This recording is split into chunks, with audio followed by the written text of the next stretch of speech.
Luchasaurus supports WrestleTalk. Support WrestleTalk! Give us a subscribe. Samoa Joe awesomely turns babyface. Santa Claus wins the 24/7 championship. And all I want for Christmas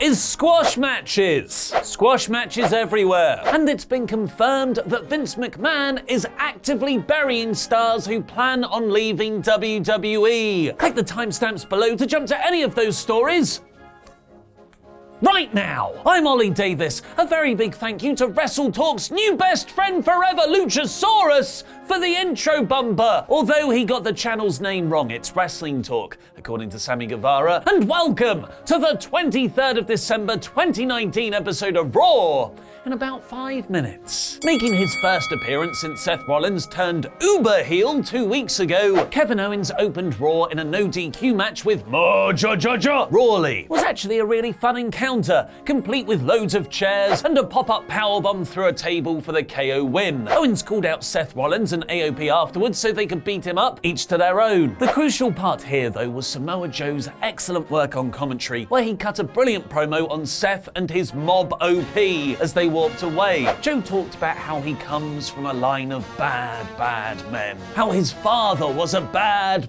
man, and that he sees the same thing in Rollins, Aiken and Razor now. It terrifically put over everyone involved and very neatly set up the closing main event angle. The other night-long storyline took the complete opposite tone. Goofy comedy, as R-Truth chased Akira Tozawa around New York for the 24/7 title, which involved Santa Claus briefly becoming the champion. It was nonsense stuff, but did provide some top punny when Santa said they would be receiving Cole for Christmas, to which R-Truth said, "But I don't want Michael Cole." None of us do, R-Truth. None of us do. Ahead of Lana and Bobby Lashley's wedding next week, which was advertised every 3 minutes throughout this episode, the Almighty took on Cedric Alexander in a relatively competitive match. So competitive, in fact, that Lana decided to cut a rambling promo halfway through, seemingly making it a Greco-Roman stipulation, which didn't result in anything after the commercial break. Bobby eventually hit the spear for the win. Drew McIntyre squashed Zack Ryder with a Claymore, beat up Kurt Hawkins for good measure, then cut a promo saying 2020 belongs to him. Because McIntyre doesn't celebrate Christmas, he's a Drew.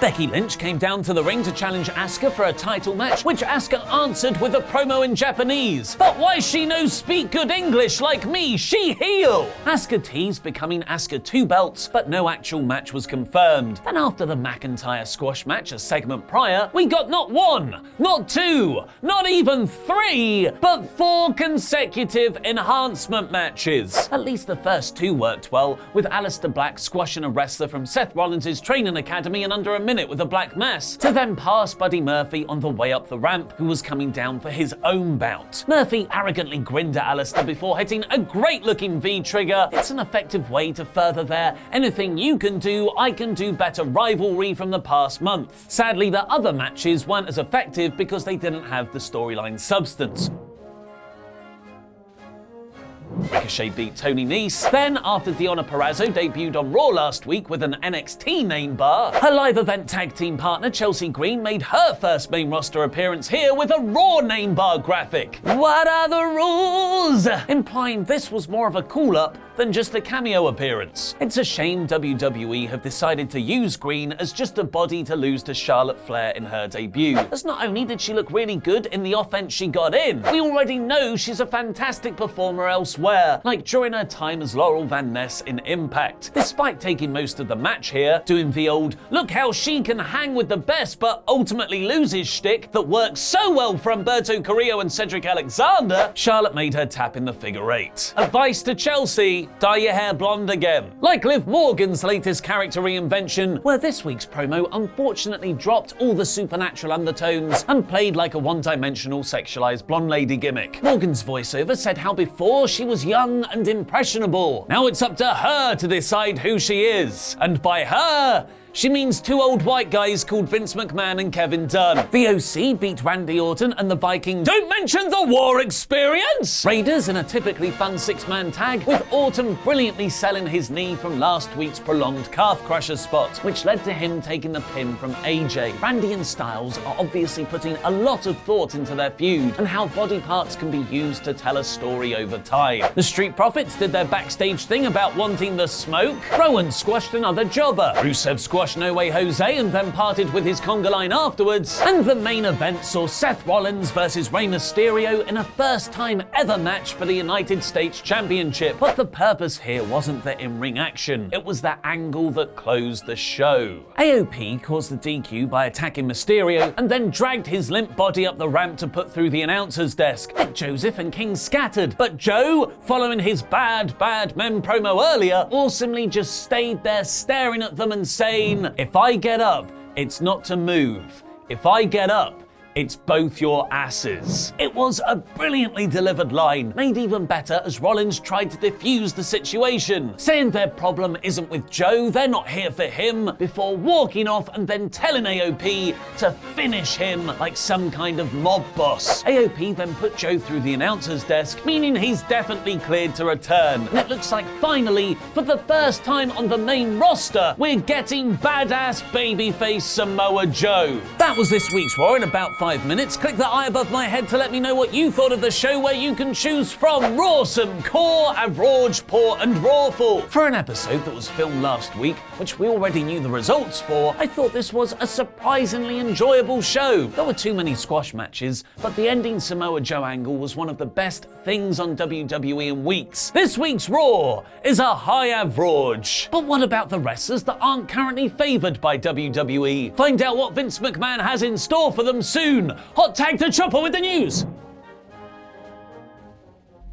It's Christmas Eve, a time for giving, love and festivity, and also WWE stars being buried. Yay, Christmas. It was mentioned in last week's Wrestling Observer newsletter that Vince McMahon plans on burying the Revival, turning them into comedy characters before the pair's contracts expire in April 2020. We've already seen the beginnings of this, with them losing to Heavy Machinery in a Miracle on 34th Street fight, including slams onto Lego presents used as weapons, trees in the crotch, a couple Santa hats, a bowling ball, an extinguisher, and a ham that came from Mandy. You're so welcome for that Christmas gift. Furthering on from that report in the Wrestling Observer, there's been a new report from Wrestling News Co. According to their report, they asked a WWE source why the sudden shift for the Revival, to which they responded, Vince expected them to sign new contracts by now, and they haven't. So this is what he wants to do with them. He wants to lock people in months before their contracts expire, and if they don't want to play ball, then he's going to push them as comedy guys. So this may not be the last time we see some very good talent get pushed as comedy acts months before their contracts expire. The same report went on to say that according to their source, Vince doesn't see them as anything more than a mid-card act and doesn't get their gimmick. Having not watched the Mid-Atlantic Wrestling that the Revival are a throwback to, nor did he watch them in NXT. Classic Vince, really. So expect a lot more of the Revival being comedy goofs for months to come, which, in fairness, they are really, really good at. But they're a lot more than that too. But let's change gears to something a bit more positive. You know, with it nearly being Christmas, it's time to get excited. Snow begins to fall, families come together, and it's almost time for New Japan's Wrestle Kingdom, baby! One of the marquee matches taking place this time around will be Hiroshi Tanahashi versus current AEW World Champion Chris Jericho, which will be taking place on January 5th, the second night of Wrestle Kingdom 14. Since AEW's inception, fans have wondered and speculated about a possible working relationship between AEW and New Japan Pro Wrestling, with several key members denying it was happening due to some bad blood between the companies, which,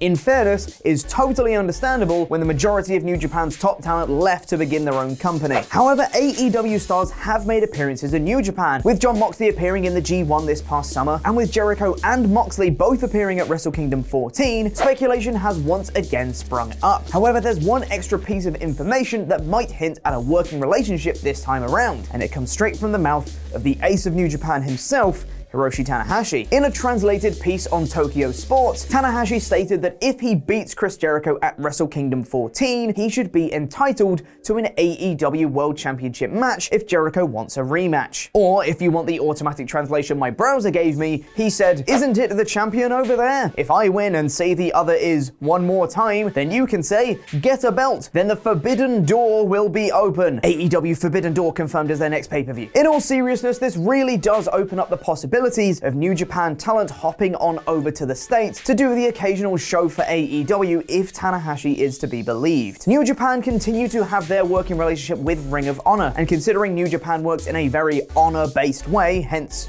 Ring of Honor, it would be unlike them to abandon their previous working agreement and change it to work with a rival promotion to Ring of Honor, even if it would potentially be more beneficial for them. However, considering the deep links between most of AEW's top talent and New Japan, the possibility always remains. We'll have to see whether Tanahashi wins the match on January 5th against Jericho, because if he does, the whole wrestling industry could be blown wide open, with Kota Ibushi reuniting with Kenny Omega, Okada challenging Jon Moxley, Tanahashi defeating Chris Jericho for the AEW title, the Guerrillas of Destiny wrestling the Lucha Bros, or Will Ospreay facing, well, basically anyone. Is Ryback heading to AEW? Click the video to the right to find out more, and press the video below that to find out more about a shock Royal Rumble return possibly being revealed. A special thank you to our pledge hammers on Patreon, some of whom you can see scrolling below me right now. I've been Pete Quinnell. That was wrestling.